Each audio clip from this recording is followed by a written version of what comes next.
Hello, and welcome. Find yourself a comfortable position, somewhere you can truly rest. Let your breathing slow, your shoulders drop, and allow yourself to drift backward through time with me tonight. We're going to explore a chapter of American history that transformed a nation, the building of the Transcontinental Railroad. But we won't be examining this story from boardrooms or history books. Instead, we'll walk in the worn boots of those who actually built it, feel the weight of their tools in calloused hands, and understand the rhythm of their days. Imagine yourself in the 1860s, when the distance between oceans measured not in hours of flight, but in months of dangerous travel. The journey from New York to California meant choosing between treacherous overland wagon routes or lengthy sea voyages around Cape Horn. America was two nations, separated by an ocean of prairie and mountain. Tonight, we'll follow the workers who connected these distant shores with iron rails. We'll stand with Chinese laborers on cliff faces in the Sierra Nevada, witness the ceremony that declared the work complete, explore the deadly innovations that made it possible, and peer into the gilded mansions built on the fortunes extracted from this monumental endeavor. The story is one of extraordinary engineering and equally extraordinary human cost. It's a story of progress measured in lives, of transformation purchased with suffering, of a nation stitched together by the hands of those it would soon exclude. So settle in. Let the past wash over you gently. And let's begin where the real work began, not in offices or planning rooms, but in the camps and on the mountainsides where thousands toiled in obscurity. You wake before dawn in a canvas tent that houses 20 men. The cold of the Sierra Nevada morning seeps through the thin fabric, and you can see your breath hanging in the still air. Around you, other men are stirring, their movements slow and deliberate. Bodies ache from yesterday's labor, and they'll ache again from today's. The year is 1865. You are one of approximately 12,000 Chinese men working for the Central Pacific Railroad, building eastward from California into the formidable barrier of the Sierra Nevada mountains. You came to Gold Mountain, what your countrymen call California seeking opportunity, following rumors of wealth and work. What you found was something else entirely. Outside the tent, the work camp is already coming to life with the subdued sounds of men preparing for another day. The smell of rice cooking in large pots mingles with wood smoke. Unlike the white workers employed by the railroad, you must purchase and prepare your own food. The company provides nothing beyond your wages $26 per month, sometimes as high as $35, if the work is particularly dangerous or the company particularly desperate for labor. You've learned that white workers receive $35 monthly, plus board and lodging. This disparity is never explained, never justified. It simply exists, as fixed as the mountains you're tasked with conquering. The mathematics of survival are simple. From your wages, you must buy food, pay for your share of the tent, purchase your own tools when they break, and still send money home to your family in Guangdong province. What remains is rarely enough. The breakfast is simple rice, perhaps some dried fish, tea. You eat methodically, knowing the day ahead will demand every ounce of strength you possess. The other men in your crew speak quietly in Cantonese, their voices forming a gentle rhythm that feels like home. Some are from your same village. Others you met on the ship crossing the Pacific, that long journey in steerage that seems like another lifetime now. As dawn breaks over the mountains, casting long shadows across the worksite, you gather your tools. Today, like most days, you'll be working on the Summit Tunnel, one of 15 tunnels the Central Pacific must bore through solid granite to cross the Sierra Nevada. This particular tunnel, at an elevation of 7,000 feet, requires penetrating through 1,659 feet of some of the hardest rock on the continent. The work is methodical, almost meditative in its repetition, though the meditation is born of exhaustion rather than peace. You carry a hand drill, a long steel rod that must be held against the rock face while another worker strikes it with an 8-pound sledgehammer. The rhythm is everything. Hold the drill, Turn it slightly after each strike. Hold steady as the hammer falls. The sound echoes through the tunnel, a constant percussion that will ring in your ears long into the night. Each hole drilled into the granite takes an hour or more to complete. Your arms tremble with the vibration. Your hands, despite the calluses built over months of this work, still develop blisters that break and bleed. The rock dust fills the air, making each breath a conscious effort. You tie a cloth over your nose and mouth, but it does little good. The dust finds its way in, settling in your lungs, causing men to cough through the night in the camp. The tunnel advances slowly, sometimes only 8 inches in a full day's work. Boring 1 mile of tunnel through the Sierra Nevada granite takes 18 months of relentless, grinding labor. The mountain surrenders its stone grudgingly, and only to those willing to pay the price in sweat and suffering. But drilling the holes is merely the first step. Once a series of holes has been completed, a process taking days, the next phase begins. Blasting. Black powder is carefully packed into each hole. Fuses are set, and everyone retreats to a safe distance before the explosion. The boom echoes through the mountains, dislodging rock in violent bursts. Then begins the work of hauling away the rubble, wheelbarrow by heavy wheelbarrow, before the cycle starts again. In winter, the work takes on a nightmarish quality.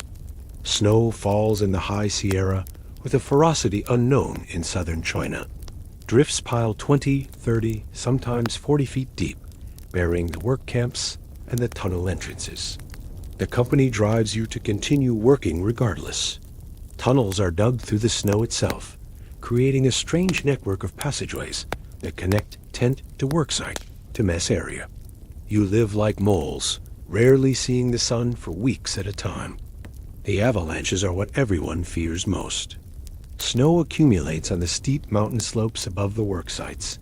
Thousands of tons of it, unstable and unpredictable. When it releases, it comes with no warning, just a sound like distant thunder that grows impossibly loud, impossibly fast. Men caught in an avalanche's path simply vanish, entombed in white death. You've seen it happen. One moment, a crew is working outside a tunnel entrance. The next, the mountainside releases its burden, and silence follows. The bodies aren't recovered until spring, when the snow finally melts. By then, they're merely names added to an unofficial count that no one bothers to record officially. How many Chinese workers have died building this railroad? No one knows with certainty. The estimates range from dozens to hundreds to more than 1,000. The company keeps no records of Chinese casualties. The most dangerous work, the work that white laborers refuse to do, falls to you and your countrymen. There are cliff faces along the proposed route where no roadbed exists, where the mountain drops away in sheer walls of granite. To create a path for the railroad, workers must be lowered down these cliffs in wicker baskets, dangling hundreds of feet above the canyon floor. You've done this work. You remember the feeling as the basket tips over the edge, the sudden drop in your stomach, the rope creaking as you descend. In the basket, you carry a hand drill, a hammer, and black powder.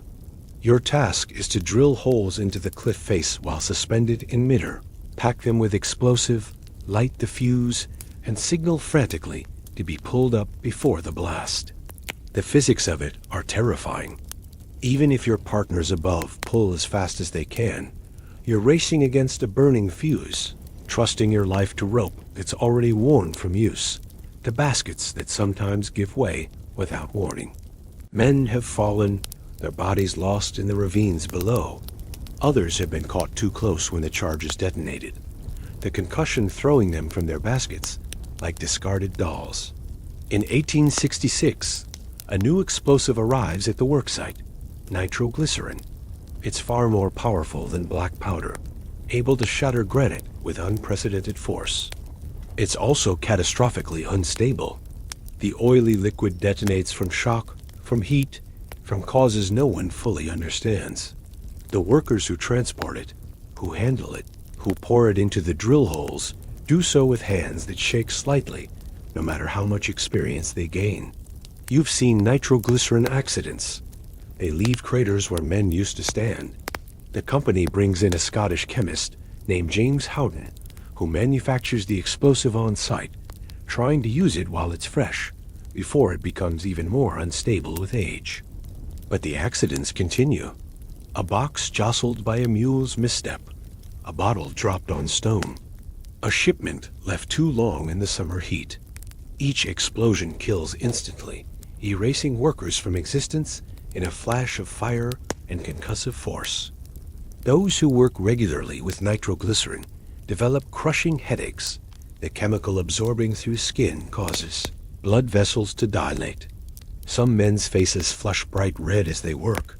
Others develop nausea so severe they can't keep food down. The company doesn't stop using the explosive. The tunnels must advance, and nitroglycerin advances them faster than anything else available. Living conditions in the work camps offer little respite from the day's dangers. The Chinese workers are segregated from white laborers, housed in separate areas. Your tent provides minimal shelter from the elements. In summer, it becomes stifling. In winter, the cold penetrates everything. Men sleep pressed together for warmth, their combined body heat making survival possible on nights when the temperature plunges below zero. The food situation requires careful management. You and your fellow workers pool resources, taking turns cooking. Rice forms the foundation of every meal the company ships it in bulk, because feeding Chinese workers rice is cheaper than providing the beef, bread, and potatoes that white workers demand. You supplement this with vegetables when available, dried fish, occasionally chicken, if funds allow. The diet is adequate for survival, but insufficient for the calories burned during 12-hour workdays of manual labor. Water is another concern. The Chinese workers learned early that boiling water prevents the dysentery and cholera that occasionally sweep through work camps. You drink tea not from tradition alone, but from survival necessity. White workers sometimes mock this practice until disease strikes their camps and passes over the Chinese quarters. The company never acknowledges this difference, never investigates why Chinese workers suffer fewer gastrointestinal ailments despite the harsh conditions.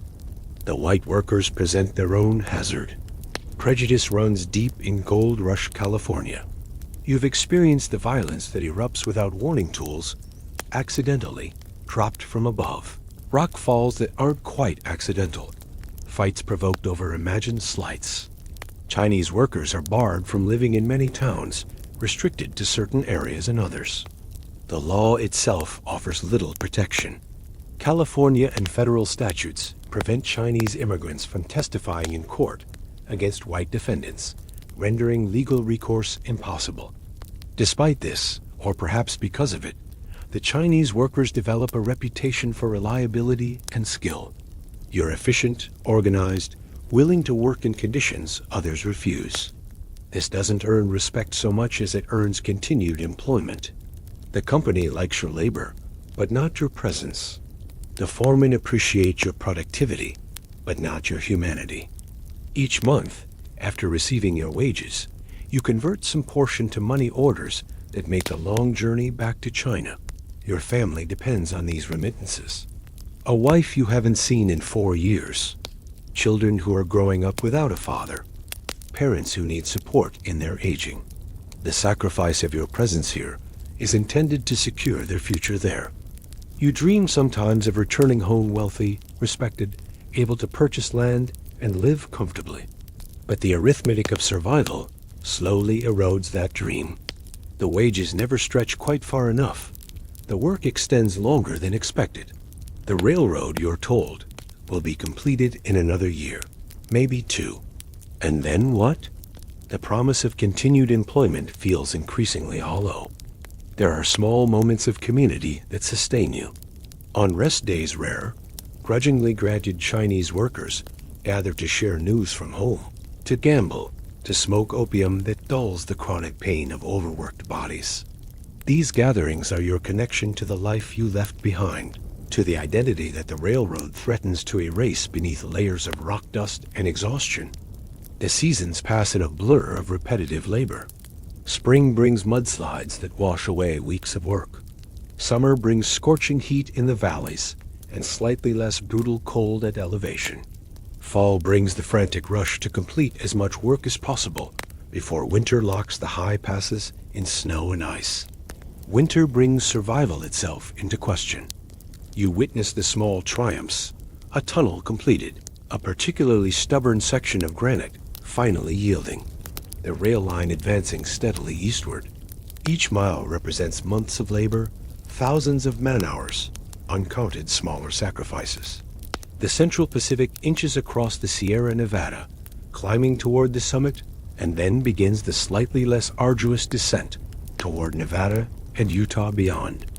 The company maintains a precise accounting of its finances costs per mile, subsidies received from the federal government, land grants acquired, but the human cost remains unrecorded.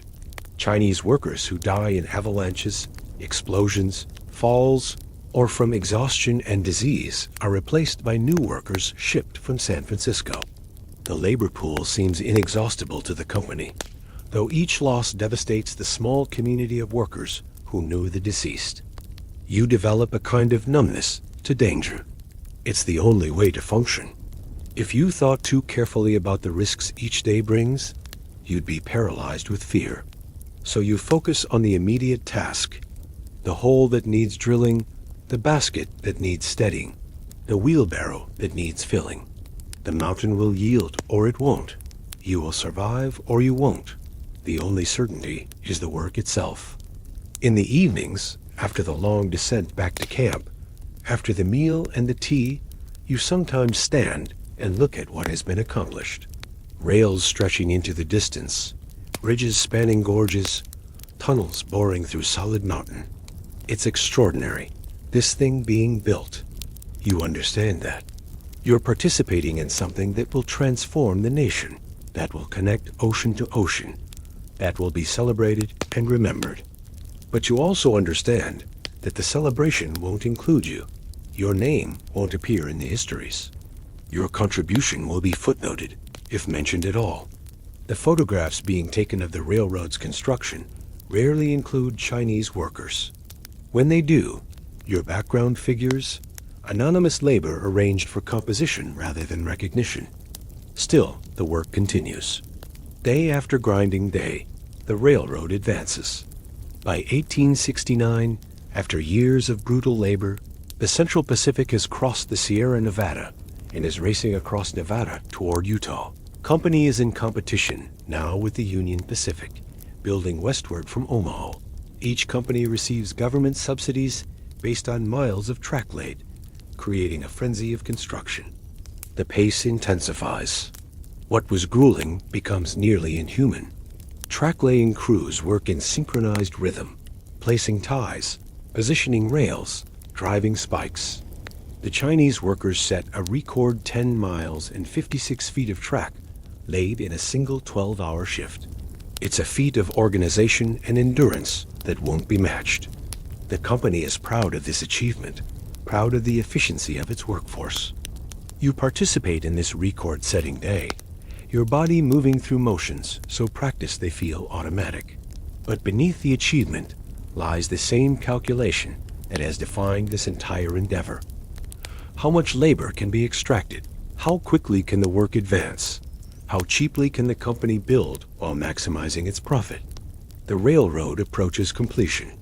You hear rumors of a ceremony being planned somewhere in Utah where the two rail lines will meet.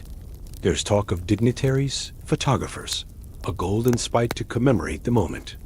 You suspect Chinese workers won't be invited to this celebration. Your suspicion will prove correct. But that's still ahead.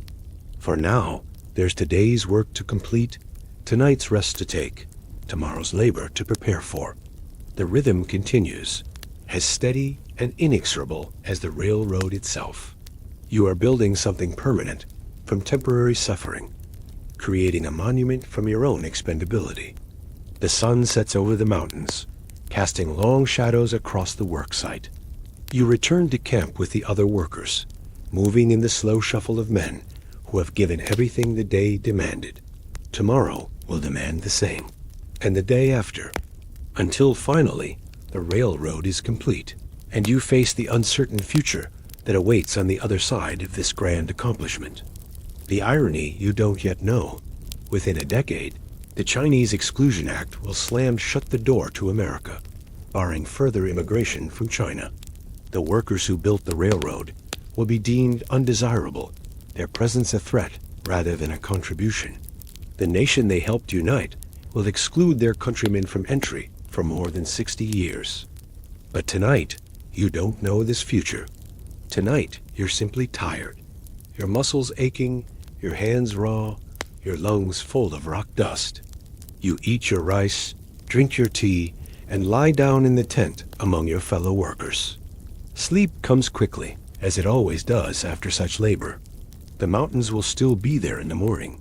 The work will still be there, and you will rise to meet it once again. The morning of May 10th, 1869, dawns clear over Promontory Summit in Utah Territory. The location is unremarkable, a barren stretch of high desert between mountain ranges, where sagebrush clings to alkaline soil, and the wind carries the smell of dust and distance. Yet today, this empty place becomes the center of a nation's attention. Two locomotives face each other across a final gap in the rails. On the east side sits the Union Pacific's engine number 119, which has traveled westward from Omaha, Nebraska, across prairies and plains. On the west side rests the Central Pacific's locomotive Jupiter, which has journeyed eastward from Sacramento, California, over the formidable Sierra Nevada. Between these two engines lies a single rail length, the last piece needed to connect 1,776 miles of track and join two oceans by iron road. But this is no ordinary rail, and this is no ordinary workday. This is ceremony, carefully orchestrated for maximum symbolic impact. Approximately 1,000 people have gathered at this remote spot. Railroad officials arrive in private cars, dressed in their finest suits despite the dust. Telegraph operators prepare their equipment. Today's event will be transmitted live across the nation, with the blow of a hammer signaling completion to waiting crowds in cities from New York to San Francisco. Photographers position their equipment, preparing to capture history. The workers who actually built the railroad are present too, though in smaller numbers than one might expect. Union Pacific laborers, many of them Irish immigrants and Civil War veterans, stand to one side. A handful of Chinese workers from the Central Pacific are scattered through the crowd. But the thousands of Chinese laborers, who comprise 90% of the Central Pacific's workforce, are notably absent. Most have already been dispersed to other projects, or dismissed now that the main construction is complete. The ceremony itself involves a specially prepared laurelwood tie, polished to a gleam that seems out of place in this rough country. Into this tie will be driven several ceremonial spikes, including one made of 17.6 karat gold, alloyed with copper for strength. The spike has been engraved with inscriptions honoring the railroad's completion and celebrating the unification it represents. David Hughes, a San Francisco businessman, commissioned the golden spike. It weighs just over 14 ounces and bears carefully etched words: "May God continue the unity of our country as the railroad unites the two great oceans of the world." Other ceremonial spikes accompany its: silver spikes from Nevada, a spike of iron, silver, and gold from Arizona. Each represents a territory's pride in participating in this continental achievement. Leland Stanford steps forward. He is one of the Big Four, along with Collis Huntington, Mark Hopkins, and Charles Crocker, who control the Central Pacific Railroad. These men have become extraordinarily wealthy from this endeavor, their fortunes built on government subsidies, land grants, and the labor of thousands. Stanford holds a silver-plated sledgehammer, specially made for this moment. The golden spike is positioned. Stanford raises the hammer. The crowd grows quiet. Telegraph operators stand ready, their fingers on keys connected to wires that stretch across the continent.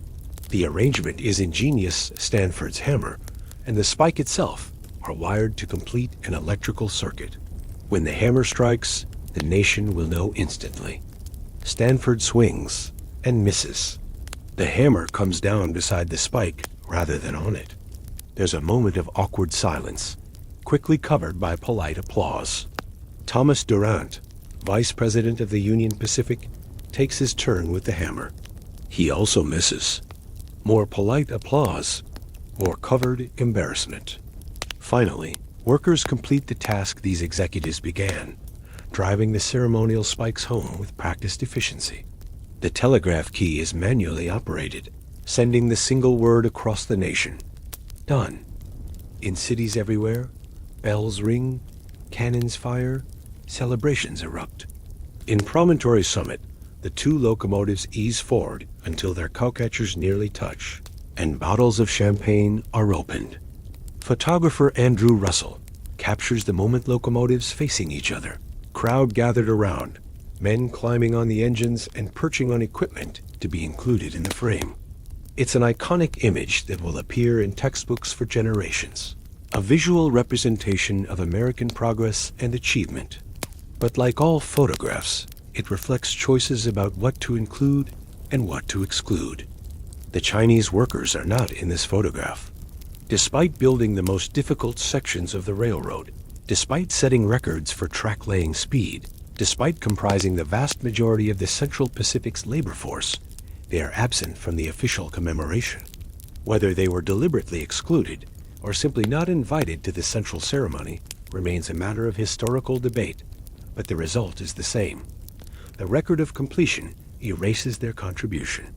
This exclusion reflects the broader context of American racial attitudes in 1869. Chinese immigrants, despite their demonstrable skill and reliability, remain others in a nation still grappling with the aftermath of civil war and the question of who counts as truly American. The railroad they built will soon be used to further marginalize them, as the Chinese Exclusion Act of 1882 will close America's doors to further Chinese immigration for more than 6 decades. But in this moment at Promontory Summit, such future exclusions are not yet codified into law. There's only the celebration, the champagne, the telegraphed message of completion spreading across the continent like wildfire through dry grass. The completion of the Transcontinental Railroad represents a genuine transformation in American life. What once took months the overland journey from Missouri to California, fraught with danger from weather, disease, and the desperation of inadequate supplies, now takes less than a week. The nation, divided by distance and recently by war, can now move people and goods with unprecedented speed and efficiency. The economic implications are staggering. Goods manufactured in Eastern factories can reach Western markets in days rather than months. Agricultural products from California can arrive fresh in New York.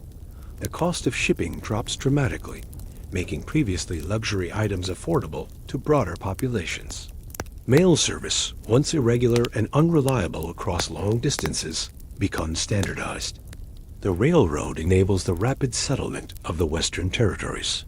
What had been a trickle of hardy pioneers becomes a flood of settlers, all riding in relative comfort on rails laid by Chinese and Irish laborers. Towns spring up along the route, some thrive. Others fade when the railroad bypasses them or when the resources that supported them run out. The pattern of American development shifts, orienting around railroad stations and switching yards. But every transformation has its price, and the Transcontinental Railroad's price is paid primarily by those who did not choose to participate in this change. The Plains Indians Lakota, Cheyenne, Arapaho, Pawnee, and others watch as the railroad bisects their territories, bringing with it an invasion of settlement that cannot be stopped. The railroad makes possible the rapid deployment of U.S. military forces, enabling campaigns against tribes that resist the encroachment on their lands. What cavalry once accomplished slowly, by forced march across vast distances, can now be achieved swiftly by rail transport. The buffalo herds suffer even more dramatically. These massive animals, numbering in the tens of millions before European contact, provide the foundation of Plains Indian life: food, shelter, clothing, tools, spiritual sustenance. The railroad brings professional hunters who kill buffalo by the thousands, shipping hides east on the very trains that brought them west. Sport hunters arrive by rail to shoot buffalo from train windows, leaving carcasses to rot on the prairie. The destruction is systematic and catastrophic. By the 1880s, the great herds are nearly extinct, reduced from millions to hundreds. With the buffalo gone, the Plains tribes face starvation and have little choice but to accept life on reservations. The railroad, celebrated as an engineering triumph, functions as an instrument of cultural genocide. There is sabotage, of course. Native Americans, recognizing the threat the railroad represents, attempt to disrupt construction. Rails are torn up, telegraph wires cut, survey parties attacked. But these efforts cannot stop the advance of iron rails, backed by government authority and industrial capacity. The resistance is desperate, strategic, and ultimately futile against such overwhelming force. The ceremony at Promontory Summit acknowledges none of this darker context. The speeches given that day celebrate progress, unity, the triumph of American determination. They speak of binding the nation together, of opening new frontiers, of the march of civilization. They do not mention the civilizations being destroyed in that march, or the workers whose labor made it possible, or the complex moral arithmetic required to call this achievement pure progress.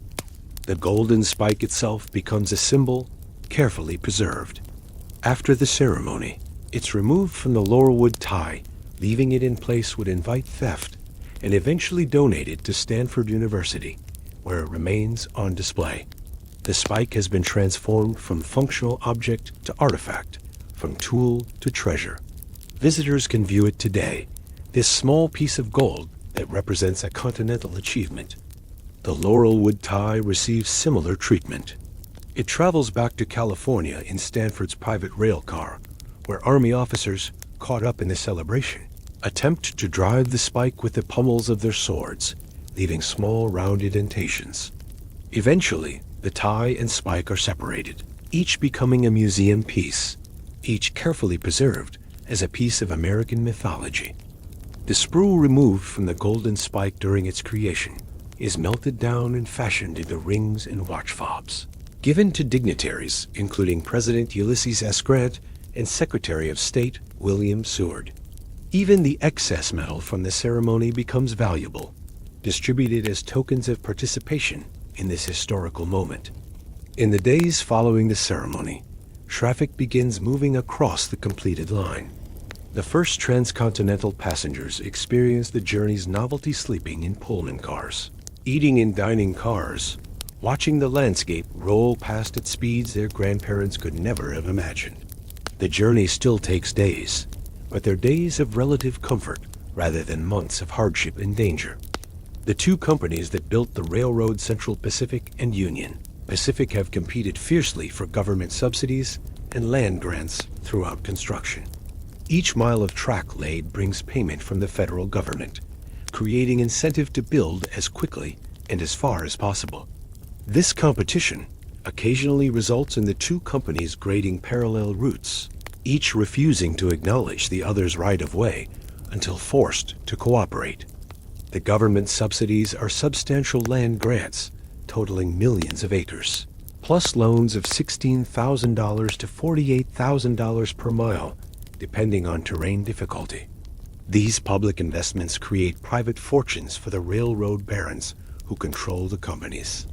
The arrangement will later be criticized as corporate welfare, as the transfer of public wealth to private hands, but in 1869, it's celebrated as pragmatic partnership between government and enterprise.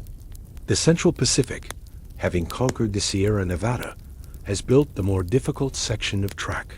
The Union Pacific, crossing plains and rolling hills, has built faster but faced its own challenges, including regular conflicts with Native Americans defending their territory. The competition between the two companies has occasionally turned bitter, with each accusing the other of cutting corners or receiving unfair advantages.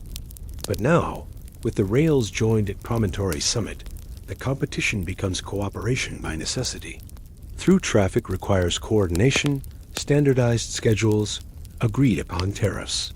The two separate companies must function as parts of a larger whole, their rivalry subordinated to the practical requirements of operating a transcontinental line. The economic impact ripples outward from the rails themselves. Towns connected to the railroad thrive. Those bypassed by the railroad often wither. Real estate values shift based on proximity to stations. Farmers plant crops with an eye toward distant markets now accessible by rail. Factories expand production, knowing they can reach customers thousands of miles away. The railroad also enables the rapid exploitation of Western resources. Timber from mountain forests can reach lumber mills and then markets. Minerals from mountain mines can travel to eastern refineries. Cattle from western ranches can ride to Midwestern stockyards. The extraction and processing of the continent's resources accelerates, made profitable by the transportation network the railroad provides. Mail delivery transforms. The Pony Express, which briefly captured American imagination with its daring riders crossing hostile territory, has already become obsolete. Mail now travels by rail, safely, regularly, in volume that mounted couriers could never match. The post office expands its services, knowing that reliable transcontinental delivery is now possible. The military applications are not lost on government planners. Troops and supplies can move rapidly from coast to coast. The railroad becomes a strategic asset, a means of projecting power across the continent. The Indian Wars of the 1870s and 1880s are fought with this. Advantaged cavalry and infantry, transported by rail, supplied by rail, able to concentrate forces in ways that would have been impossible a decade earlier. Immigration patterns change as well. The railroad makes the West accessible to families and settlers who would never have attempted the overland wagon journey. Women, children, the elderly all can now travel west in relative safety and comfort. The demographics of Western settlements shift accordingly, from predominantly young single men seeking fortune to more balanced populations building communities. The celebration at Promontory Summit lasts only a few hours. By evening, most of the dignitaries have departed, boarding their private cars for the journey home. The locomotives Jupiter and number 119 are uncoupled and back up, returning to regular service.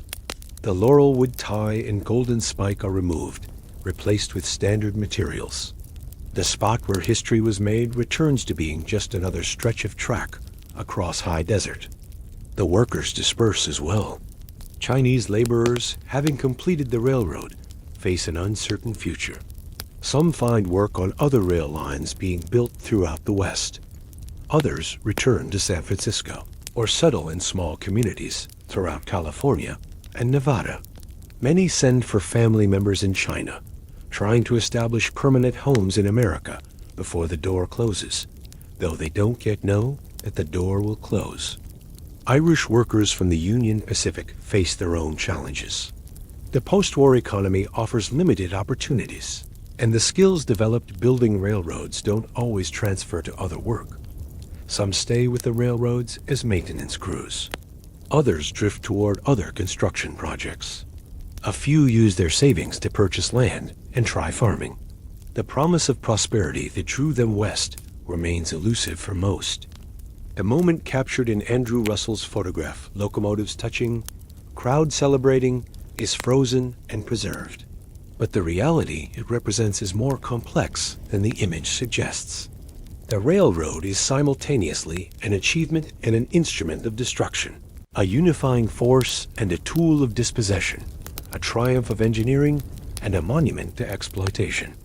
At night, in the silence after the celebration, the rails stretch east and west, catching moonlight in parallel lines that converge at the horizon. The telegraph wires hum with messages traveling at the speed of electricity. Somewhere, a train whistle sounds, carrying across the desert distance. The Transcontinental Railroad is complete, and America will never be the same. The landscape itself bears the scars of construction cuts through hillsides. Fills across gullies, wooden trestles spanning ravines, telegraph poles marching beside the tracks. In the mountains, the tunnels bored through solid granite stand as testaments to human persistence and suffering. The grades cut along cliff faces, where workers dangled in baskets, remain as evidence of the prices paid. Years from now, historians will debate the railroad's legacy. They'll calculate its economic impact, trace its influence on American development, analyze its role in the settlement of the West. They'll examine the photograph from Promontory Summit and note the absences, question the narrative, complicate the story of unalloyed progress. But on this day in May 1869, the narrative is simple and celebratory. The impossible has been achieved. The continent is spanned. The nation, so recently divided by civil war, is bound together by rails. The transformation is real, profound, and irreversible. The cost of that transformation, in lives, in cultures, in landscapes altered beyond recognition, will be calculated later, if at all. The sun sets over Promontory Summit, painting the desert in shades of gold and amber. The last of the celebration crowd boards trains heading east and west, carrying stories of what they witnessed. The telegraph operators pack their equipment, having transmitted history as it happened. The photographers secure their glass plates, protecting images that will define how future generations remember this moment. And somewhere in the gathering darkness, a maintenance crew is already walking the rails, checking for problems, ensuring that the line remains passable. This is the unglamorous reality that follows every celebration, the daily work of maintaining what was built, of keeping the trains running, of turning momentary achievement into sustained operation. The rhythm of the railroad continues, as constant and steady as a heartbeat. The Golden Spike ceremony marks a beginning as much as an ending, the beginning of a new era of American development, the beginning of consequences that will unfold for decades, the beginning of a relationship between technology and landscape that will reshape the continent. But for now, there's only the quiet of the high desert night, the stars emerging in the darkening sky, the gentle sound of wind moving through sagebrush. The celebration is over. The work is complete. The railroad waits for tomorrow's trains, for the freight and passengers that will justify its existence, for the future it has made possible. Rest now, and let this moment in history settle gently into the past. The iron rails endure, but the day of their joining has passed into memory, preserved in photographs and stories, celebrated and questioned. A landmark in the long, complicated story of American progress. In a laboratory in Turin, Italy, in the year 1847, a chemist named Ascanio Sobrero carefully combines glycerol with a mixture of nitric and sulfuric acids. The reaction produces an oily, slightly yellow liquid.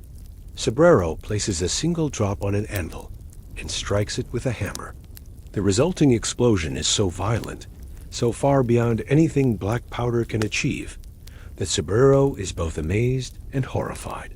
He has created nitroglycerin, though he doesn't yet call it that. What he knows immediately is that this substance is far too powerful, far too unstable to have any practical application. The explosion from that single drop convinces him that larger quantities would be catastrophically dangerous. Sobrero is so disturbed by his discovery that he destroys his notes and warns others against attempting to synthesize or use the compound. But knowledge, once discovered, cannot be undiscovered. Word of Sobrero's explosive liquid spreads through scientific circles, carrying with it the promise of unprecedented power and the whisper of terrible danger. Nearly 2 decades later, a young Swedish chemist named Alfred Nobel hears of this remarkable substance. Unlike Sobrero, Nobel sees potential rather than threat. He envisions practical applications, mining, construction, excavation projects that currently proceed at glacial pace using black powder. If only the explosive could be stabilized, controlled, made safe enough for regular use. Nobel begins experimenting with nitroglycerin in the early 1860s. He works methodically, testing methods of production, seeking ways to detonate the substance reliably. Black powder requires a flame to ignite, but nitroglycerin is different, more sensitive, more volatile, more powerful. It explodes from shock, from heat, sometimes seemingly from nothing at all. In 1862, Nobel establishes a small factory to manufacture nitroglycerin. The work is dangerous from the beginning. The synthesis itself requires careful temperature control. Too hot, and the reaction becomes uncontrollable. Too cold, and it fails to produce the desired compound. Workers mix acids and glycerol in carefully measured proportions, knowing that error means death. The resulting liquid is deceptively innocuous in appearance. Clear or slightly yellow, oily in consistency, it could be mistaken for lamp oil or cooking fat.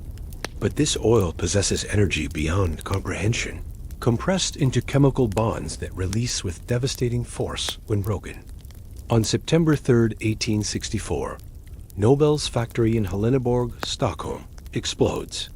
The shed used for preparing nitroglycerin simply ceases to exist, replaced in an instant by a crater and flying debris. 5 people die in the blast, including Nobel's younger brother Emil. The explosion is so powerful that it shatters windows in buildings hundreds of feet away. The Swedish authorities revoke Nobel's license to manufacture explosives within city limits. Undeterred, Nobel moves his operations to Vinterviken, a more isolated location. He continues his experiments on a barge floating on Lake Mälaren, reasoning that the water provides some buffer between his dangerous work and the surrounding population. The image is almost absurd: a floating laboratory, anchored in a Swedish lake, producing one of the most dangerous substances known to chemistry. But Nobel persists. He develops the blasting cap, a small charge of mercury fulminate that can reliably detonate nitroglycerin when triggered. This innovation solves one of the substance's major problems: how to explode it intentionally rather than accidentally. With the blasting cap, nitroglycerin becomes theoretically useful, no longer requiring flame or extreme heat to detonate. By 1864, Nobel is producing nitroglycerin commercially through his company, Nitroglycerin AB. Orders arrive from mining operations, from construction projects, from anyone willing to take the risk of handling the explosive in exchange for its unprecedented power. The substance is typically 8 times more powerful than an equivalent amount of black powder. In 1866, another Nobel factory explodes, this time in Germany. More workers die. Nobel reflects on these tragedies, pondering the fundamental instability of the liquid he's producing. The nitroglycerin molecules seem almost eager to decompose, to release their stored energy at the slightest provocation. Temperature changes, physical shock, contamination, any of these can trigger detonation. That same year, April 1866, several crates of nitroglycerin are shipped to California. 3 crates are destined for the Central Pacific Railroad, which plans to experiment with the explosive in the tunnels through the Sierra Nevada. The railroad has heard of nitroglycerin's power and sees it as a solution to the maddeningly slow progress through granite. One of the remaining crates explodes in San Francisco, destroying the Wells Fargo office and killing 15 people. The blast occurs in the middle of the city, demonstrating in the most horrific way possible the danger of transporting liquid nitroglycerin. The explosion is so violent that body parts are found blocks away. Windows shatter throughout the surrounding neighborhood, and the building itself is reduced to rubble and splinters. California immediately bans the transportation of liquid nitroglycerin. The railroad, still desperate to use the explosive's power, establishes on-site manufacturing facilities. If nitroglycerin cannot be safely transported, it must be produced where it will be used. The Central Pacific hires chemists to set up nitroglycerin production near the tunnel sites. The work is carried out in isolated locations, far from the main camps. Workers mix the acids and glycerol, then carefully transfer the resulting explosive to containers for immediate use. The fresher the nitroglycerin, the reasoning goes, the more stable it remains. This theory proves only partially correct. The Chinese workers who use nitroglycerin in the tunnels approach it with understandable wariness. They've seen what the explosive can do, witnessed the accidents that erase men from existence. But they also recognize its effectiveness. Holes that would take an hour to drill with black powder can be completed in minutes with nitroglycerin. The tunnel advances faster, which means the work might end sooner, which means returning home might come sooner. The process of using nitroglycerin in the tunnels follows a careful ritual. Holes are drilled into the rock face as before, but shallower than those used for black powder. Workers carefully pour the oily liquid into each hole, taking care not to spill any on the rock or on themselves. A blasting cap is inserted, connected to a fuse. Everyone retreats to a safe distance, though what constitutes safe distance from nitroglycerin is largely guesswork. The explosions are qualitatively different from black powder blasts. Louder, sharper, more violent. The rock doesn't just crack, it shatters, fragments flying with lethal velocity. The tunnels advance more quickly, but the price in accidents and deaths rises proportionally. Boxes of nitroglycerin sit in the desert heat, the liquid slowly destabilizing as temperature rises. Workers report severe headaches after handling the substance. Nitroglycerin absorbs through skin, causing blood vessels to dilate. Faces flush bright red. Some men experience nausea, dizziness, irregular heartbeats. The explosive is poisoning them even as they use it. The accidents multiply. A bottle dropped on stone. A box jostled too hard. A charge that detonates prematurely. Each explosion kills instantly, leaving craters where men stood moments before. The bodies, when there are bodies to recover, are often too damaged for identification. Men simply disappear, recorded as casualties if recorded at all. Across the ocean, Alfred Nobel continues his research. The tragedies weigh on him.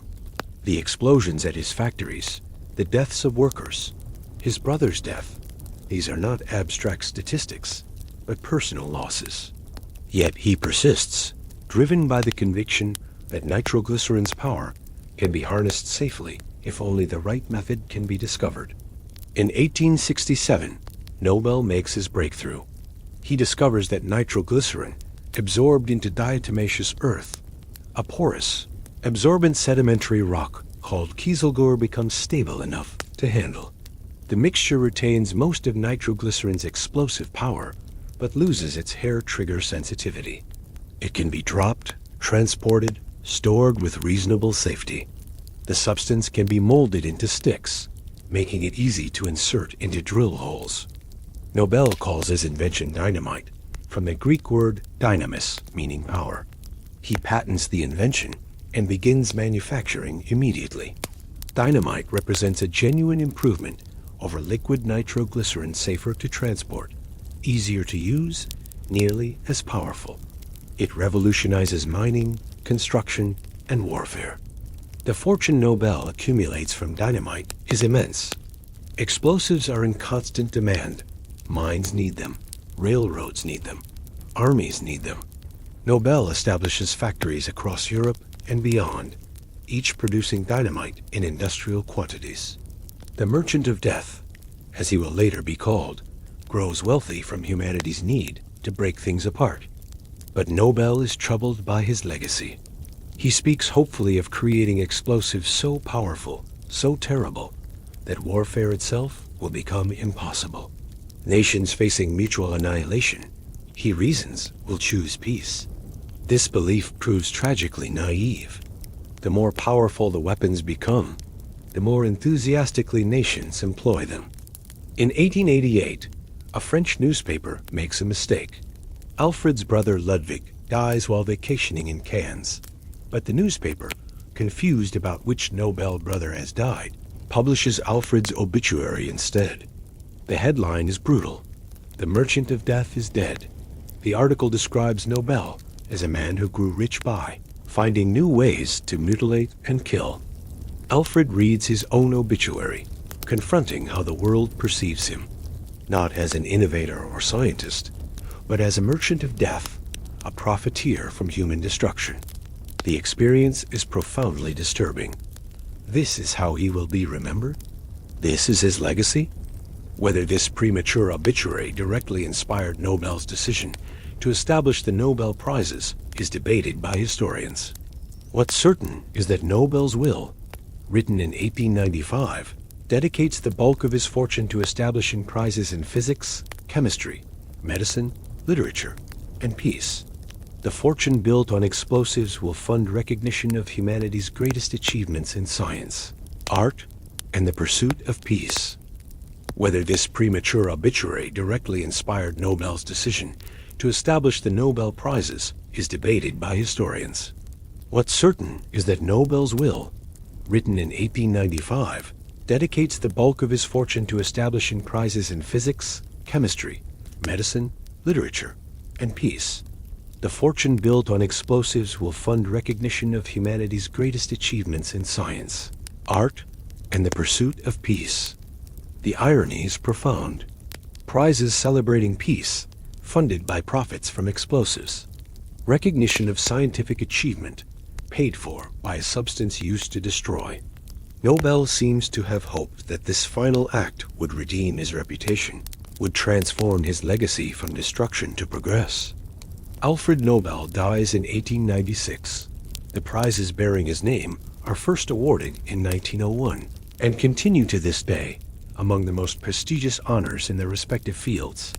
Each recipient receives a medal and a monetary award drawn from the fortune Nobel left behind. Few of them contemplate the origin of that fortune, the factories, the accidents, the workers who died producing and using Nobel's inventions. The dynamite that replaced liquid nitroglycerin finds extensive use in completing the Transcontinental Railroad and countless other construction projects. It's safer than its liquid predecessor, but safety is relative. Dynamite still kills workers through premature detonation, through improper storage, through the simple accumulation of small mistakes that occasionally aggregate into catastrophe. The transformation of nitroglycerin from laboratory curiosity to commercial explosive to the funding source for peace prizes traces a strange arc through history. Sobrero, who first synthesized it, wanted nothing to do with its applications. Nobel, who commercialized it, grew troubled by its uses. The workers who handled it daily, who died in its accidents, who breathed its fumes and absorbed it through their skin, had no choice in the matter. They needed wages, and handling explosives provided wages. On Christmas Day, 1867, an attempt to dispose of illegally stored nitroglycerin in Newcastle upon Tyne, England, results in an explosion that kills 8 people. In June 1869, 2 wagons carrying nitroglycerin explode while passing through a Welsh village, killing 6 and injuring many more. The accidents continue year after year, each one a reminder that this substance, for all its utility, remains fundamentally hostile to human handling. The legacy of nitroglycerin is dual and contradictory. It genuinely advanced human capability tunnels that would have taken decades to bore were completed in years. Mines that would have been economically impossible became viable. Construction projects that exceeded previous capabilities became routine. But this advancement came with a price, denominated in lives lost and bodies broken. The workers on the Transcontinental Railroad who used nitroglycerin knew these contradictions intimately. The explosive made their work faster, but more dangerous. It advanced the project, but killed their colleagues. It represented progress and threat in equal measure, inseparable aspects of the same substance. As you drift toward sleep, consider the complexity of legacy. Sobrero, horrified by his creation, destroying his notes. Nobel, enriched by explosives, troubled by their applications, trying to redeem his reputation posthumously. The workers, anonymous and uncounted, whose deaths enabled the very progress that's celebrated. The nitroglycerin molecule is simple enough carbon, hydrogen, nitrogen, oxygen, arranged in a particular configuration. But the human story surrounding that molecule is anything but simple. It involves ambition and regret, progress and destruction, wealth and poverty, innovation and tragedy. The explosions have long since faded. The workers who died are long since buried or scattered. The tunnels they blasted remain, carrying trains through mountains, testament to both human determination and human cost. And somewhere in Stockholm, Nobel Prize medals are awarded each year, their existence made possible by the very destruction they implicitly oppose. The rhythm of history continues, full of such paradoxes. Rest now, and let these contradictions settle into understanding. The past is rarely simple, progress is rarely pure, and the innovations we celebrate are often purchased with sacrifices we'd prefer to forget. The mountain granite, blasted apart by nitroglycerin, remembers nothing. The tunnels, bored through solid rock, stand silent. And the workers who made it all possible fade from memory, their names unrecorded, their contributions acknowledged only in the general sense, their specific deaths uncounted. Sleep comes gently, as it always does, erasing the day's complexities in favor of simpler dreams. The explosive has done its work. The railroad has been built. The prizes have been established. And we, removed by time and distance, can contemplate these events with the calm detachment that history affords, knowing that we are safe from the dangers that those workers faced, beneficiaries of progress we did not have to purchase with our own bodies. In San Francisco, on the summit of Nob Hill, a mansion rises in the Italian Renaissance style. The year is 1876, and the building under construction will contain 50 rooms, each appointed with materials imported from Europe and Asia. This is Leland Stanford's residence, purchased and expanded with the fortune he accumulated as one of the Big Four, the men who controlled the Central Pacific Railroad. Stanford is not alone on Nob Hill. Mark Hopkins builds a mansion nearby, as does Charles Crocker. The neighborhood becomes synonymous with railroad wealth, the physical manifestation of fortunes built on iron rails and government subsidies. These men, along with Collis P. Huntington, who maintains his primary residence in New York, have transformed themselves from merchants and shopkeepers into multimillionaires in less than a decade.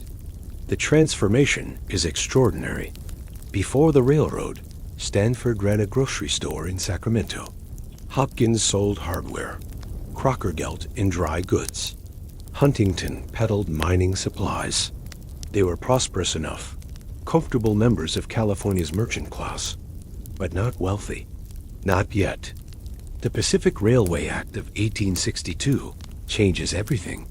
The federal government, desperate to bind California to the Union during the Civil War, and recognizing the impossibility of private enterprise undertaking such a massive project without support, offers unprecedented incentives. For each mile of track laid, the railroad companies receive government bonds $16,000 per mile on flat ground, $32,000 per mile in foothills, $48,000 per mile in mountains. Additionally, the government grants land alternating sections in a checkerboard pattern, 20 miles deep on either side of the track. The scale of these land grants is difficult to comprehend. In total, the federal government grants approximately 130 million acres to various railroad companies between 1850 and 1871. The Central Pacific receives substantial portions of this, acquiring ownership of land that the government took from Native Americans without compensation or consent. The associates, as the Big Four prefer to call themselves, understand immediately what these provisions mean. Build the railroad, and wealth follows. Not modest prosperity, but genuine fortune. The government is offering to pay handsomely for construction, while simultaneously granting land that can be sold to settlers, leased to farmers, developed into towns. The arrangement is theoretically designed to encourage rapid construction of a vital transportation link. In practice, it creates incentives for corruption and exploitation on a scale rarely seen in American history. Stanford, serving as governor of California from 1862 to 1863, is perfectly positioned to ensure favorable legislation. He guides bills through the state legislature they provide additional bonds and support for the railroad. The conflict of interest is glaring, the governor advocating for policies that directly enrich his private business interests. But the political climate of California in the 1860s allows such arrangements with minimal scrutiny. Huntington operates in Washington and New York, lobbying Congress for favorable terms, purchasing influence through carefully distributed payments to politicians. He becomes skilled at navigating the corridors of power, knowing which representatives can be swayed with money, which with promises of future contracts, which with shares in the railroad itself. The lobbying is endless, as contemporary observers note, and remarkably effective. Hopkins manages the finances with obsessive thriftiness, earning a reputation for frugality that borders on miserliness. Every dollar spent on construction is carefully accounted for, every possible economy pursued. This attention to financial detail ensures maximum profit extraction from the government subsidies and minimal expenditure on worker welfare or safety. Crocker oversees construction, pushing the workers to maximize speed regardless of human cost. His focus is on miles laid, not on the men laying them. Chinese workers receive lower wages than whites, must pay for their own food and housing, and are assigned the most dangerous work-all, decisions that increase the company's profit margins, while decreasing construction costs. The associates invest little of their own capital initially. Most of the actual construction funding comes from government bonds and land grants. They're building a railroad primarily with public money, while retaining private ownership and control. The profits are privatized, the risks socialized, a pattern that will become familiar in American capitalism. As the railroad approaches completion, the associates' wealth grows exponentially. Stanford's fortune is estimated at over $50 million by the time of his death in 1893. Hopkins leaves approximately $20 million when he dies in 1878. Crocker accumulates between $20 and $40 million.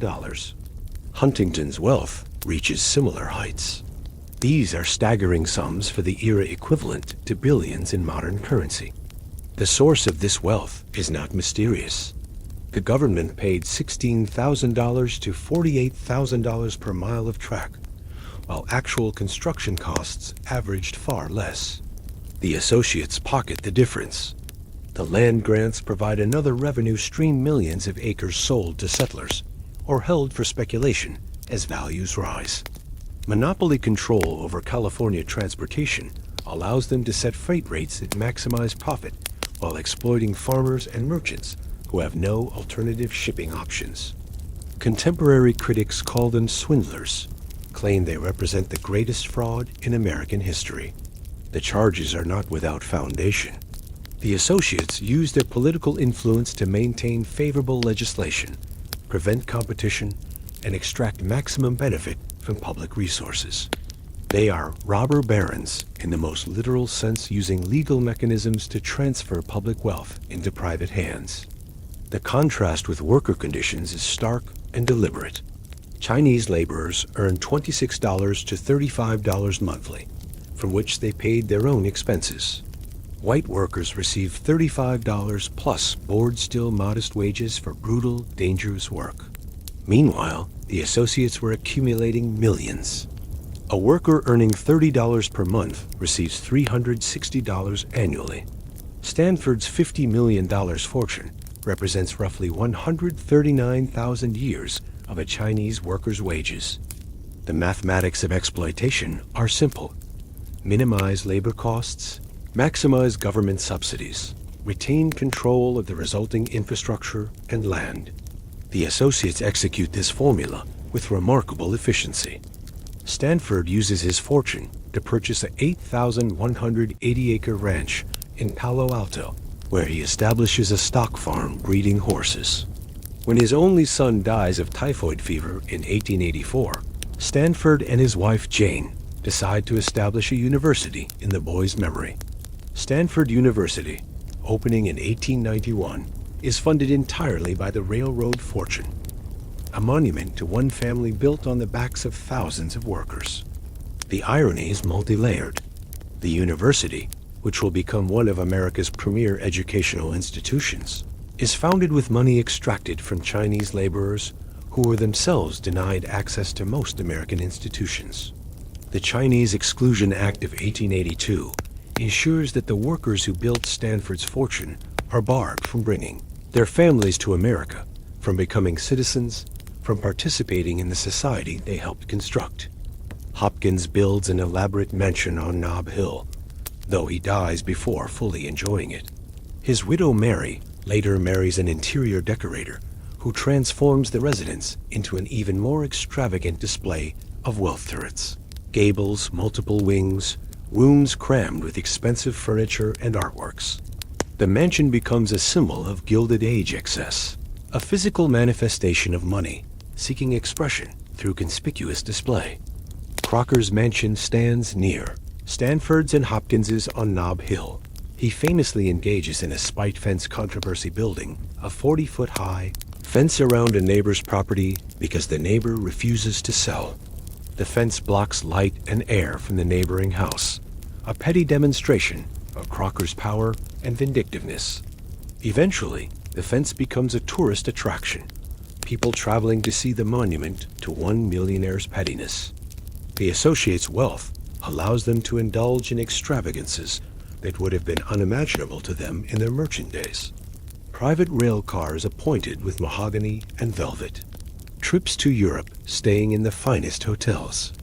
Art collections assembled by purchasing entire galleries. Social standing purchased through philanthropic donations and political contributions. But the most spectacular displays of Gilded Age wealth occur not in California, but in Newport, Rhode Island, where America's richest families build summer cottages that are actually palaces. The Vanderbilts, having built their fortune on railroads in the eastern United States, create monuments to their wealth in Newport. Cornelius Vanderbilt, too, constructs the Breakers, a 70-room Italian Renaissance palazzo completed in 1895. The mansion contains 5 floors, is designed to resemble Italian palaces, and costs approximately $7 million to build, roughly $200 million in modern currency. The Breakers is not a home in any conventional sense. It's a statement, a declaration of wealth so extreme that it transcends function and becomes pure display. The grand hall soars 50 feet high. The dining room seats 34 people beneath gilded ceiling frescoes. Materials are imported from Europe: marble from Italy, alabaster from Africa, crystal from France. William Kissam Vanderbilt builds Marble House nearby, an $11 million mansion designed to resemble the Petit Trianon at Versailles. The ballroom is decorated with bronze and gold leaf. The dining room chairs are upholstered in velvet. The mansion contains 50 rooms, requires a staff of 36 servants to maintain, and is used for perhaps 10 weeks per year during the Newport social season. These are summer cottages, secondary residences used for a fraction of the year. The families maintain primary mansions in New York or other cities, plus often additional properties elsewhere. The accumulation of residences becomes its own form of competition among the wealthy, who can maintain the most houses, who can build the most extravagant, who can entertain most lavishly. The parties held in these mansions are legendary for their excess. At one famous dinner in the 1890s, guests are presented with cigars wrapped in $100 bills. The cost of a single Newport ball sometimes exceeds $200,000, more than 500 Chinese railroad workers earned in an entire year. Champagne flows freely. Orchestras are hired for single evenings. Costumes are imported from Paris. The competition for social standing among the wealthy manifests in escalating displays of consumption. Mark Twain coins the term Gilded Age to describe this era, suggesting that beneath the golden surface lies something less noble. The metaphor is apt. The wealth is real, but its sources and the methods used to acquire it are often corrupt. The railroads that generated these fortunes were built with public money, on public land, using exploited labor, maintained through political manipulation and monopolistic practices. The associates and other railroad magnates manipulate stock prices, water stocks, by issuing shares far exceeding actual company value, and engage in insider trading that would be illegal in later eras. They form trusts and cartels to eliminate competition, fixing prices and dividing markets among themselves. They bribe politicians, write legislation that serves their interests, and use their newspapers, several of them own major publications, to shape public opinion. In California, the Southern Pacific Railroad, controlled by the surviving associates after the Central Pacific is folded into it, becomes known as the octopus for its tentacles reaching into every aspect of California politics and economy. The company essentially controls the state legislature, determining which bills pass and which fail based on whether they serve railroad interests. Farmers are crushed by excessive freight rates. Towns that refuse to pay subsidies find themselves bypassed by rail lines, condemned to economic irrelevance. The workers who built these fortunes receive no share of the wealth they created. Chinese laborers, after completing the railroad, face increasing discrimination and violence. The Chinese Exclusion Act of 1882 codifies this prejudice into law, barring Chinese immigration for decades. Many Chinese workers return to China, their dreams of prosperity in Gold Mountain unfulfilled. Others remain in America, forming small communities in cities and towns, facing ongoing discrimination and periodic violent attacks. Irish workers from the Union Pacific scatter across the West, seeking new employment in an economy that has limited use for their skills. Some find work on other railroad lines. Others work in mines, in construction, on farms. The promise of prosperity that drew them to railroad work remains elusive for most. They built a transcontinental railroad, but couldn't build personal security.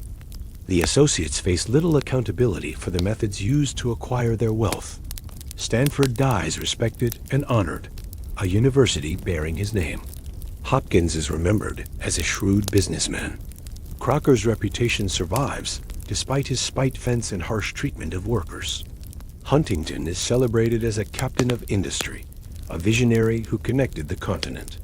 The distance between worker and executive, between labor and capital, between those who build and those who profit, reaches proportions not seen before in American history. A Chinese worker earning $30 monthly lives in a tent and eats rice. Stanford lives in a 50-room mansion and establishes a university. These are not just different economic conditions.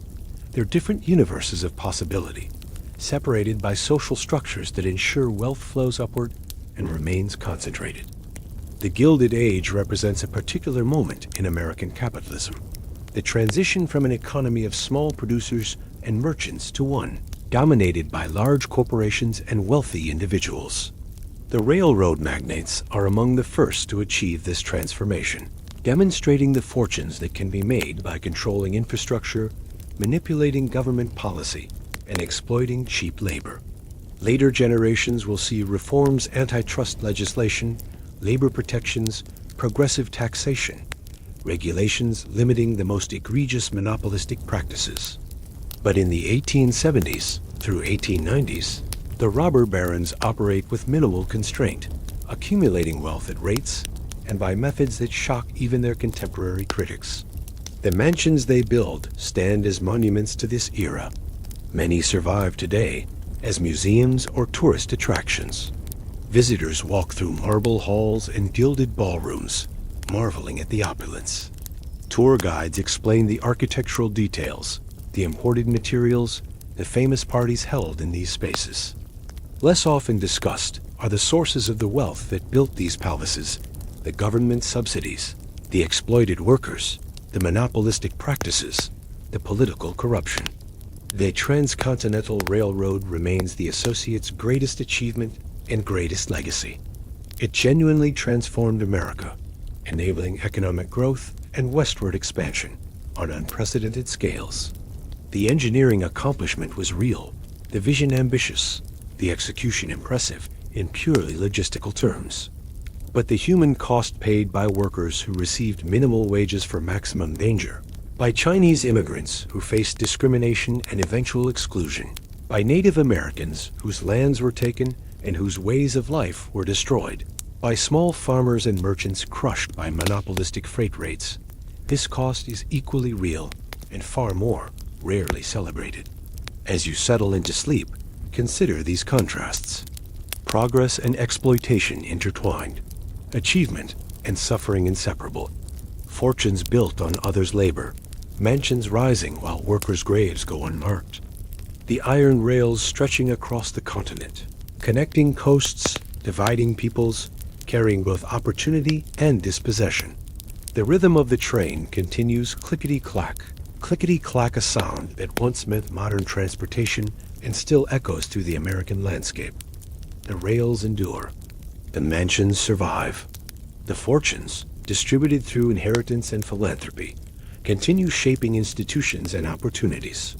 But the workers, individual Chinese men who drilled through granite, who dangled in baskets from cliff faces, who died in avalanches and explosions, who breathed rock dust and handled nitroglycerin, their names are mostly lost. Their specific stories unrecorded. Their sacrifices acknowledged only in aggregate, in general terms that erase individuality in favor of statistics. A gilded surface gleams attractively. Beneath it lies the reality of how that gilding was achieved, the hands that polished it, the backs that broke to lift it into place. Both are part of the same history, inseparable aspects of the same achievement. Rest now in the comfort of modern times, when labor protections exist, when safety regulations limit the most egregious dangers, when monopolies face at least some constraints. The past recedes gently, its lessons preserved, but its immediate dangers gone. The railroad runs on schedules now, maintained by workers with unions and safety equipment, regulated by laws that emerged from the abuses of the Gilded Age. The mansions in Newport stand empty most of the year, maintained by historical societies, toured by visitors who photograph the chandeliers and marvel at the excess. The Stanford campus educates thousands of students, many of them descendants of immigrants, including Chinese immigrants, achieving opportunities that would have been impossible in Stanford's lifetime. The golden spike rests in its museum case, polished and preserved, a symbol carefully maintained and differently interpreted by each generation that encounters it. Some see achievement, others exploitation. Most see both, the complexity of historical truth resisting simple narratives. The night deepens. The story concludes. The rhythm of history continues, carrying us forward on rails laid long ago, built by hands long stilled, enriching dynasties that rise and eventually fall, leaving behind monuments whose meanings shift with time and perspective. Sleep comes as it always does, gentle and necessary, erasing the day's complexities in favor of rest. The past has been visited, its stories told, its contradictions acknowledged. Tomorrow will bring new stories, new complexities, new reasons to remember and understand. But tonight, there is only rest, and the quiet satisfaction of having traveled through history without having to pay its prices. Beneficiaries of progress built by others, inhabitants of a present made possible by an uncomfortable past. The trains still run. The mansions still stand.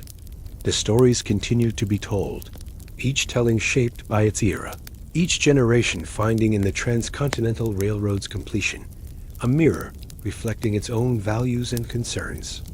And you, drifting now toward sleep, carry these stories into dreams, where they'll mingle with your own experience, become part of your understanding, settle into the vast accumulation of knowledge that shapes how we see ourselves and our history. Rest well. The journey is complete. The Transcontinental Railroad was completed on May 10, 1869, but its story extends far beyond that single day at Promontory Summit. It's a story that encompasses triumph and tragedy, vision and exploitation, progress purchased with suffering. The Chinese workers who built the most difficult sections returned to obscurity, many of them excluded from the nation they helped unite. The Irish laborers scattered to new projects, their contributions recognized only in aggregate. The Native Americans whose lands the railroad crossed faced devastation of their cultures and ways of life. The buffalo herds, once numbering in millions, were hunted nearly to extinction. And the magnates, the Big Four, and their counterparts in other railroad companies, accumulated fortunes that would shape American institutions for generations. They built universities, funded museums, established philanthropic foundations. Their money, extracted from public coffers and workers' labor, transformed into respectability and lasting influence. The railroad itself endures, though much of the original route has been upgraded or replaced. Modern trains follow paths first carved by 19th century workers, crossing mountains that once seemed insurmountable barriers. The journey from coast to coast that took months in 1860 now takes hours by air, though travelers can still ride trains across the continent if they choose a slower, more contemplative route. History holds all of this, the achievement and the cost, the innovation and the exploitation, the transformation and the destruction. The Transcontinental Railroad is uniquely American in this regard, embodying both the nation's capacity for ambitious achievement and its willingness to pursue that achievement regardless of who bears the cost. As you drift into sleep, let these stories settle into understanding. The past cannot be changed, but it can be remembered fully, its complexities acknowledged, its lessons carried forward. We live in a world shaped by decisions made in that past, by iron rails laid across a continent, by fortunes built and lives spent, by progress that was never as pure as its champions claimed. The rhythm of the rails fades into silence. The mountains sleep beneath snow and stars. The workers rest in graves, marked and unmarked. The mansions stand empty in moonlight. And the story, told and retold, becomes part of how we understand ourselves, who we were, who we are, who we might yet become. Sleep peacefully now. The history has been told. The journey is complete. Tomorrow awaits, built on the foundations of yesterday, carrying forward the consequences of choices made long ago. But tonight, there is only rest and the gentle understanding that comes from visiting the past without being bound by it, learning from history without being condemned to repeat it, remembering those who built our present without forgetting what that building cost. The Transcontinental Railroad stands as monument and warning, achievement and cautionary tale, triumph and tragedy intertwined. May its lessons guide us toward progress that includes rather than excludes, that lifts rather than crushes, that remembers the cost even as it celebrates the achievement. Rest well. Good night.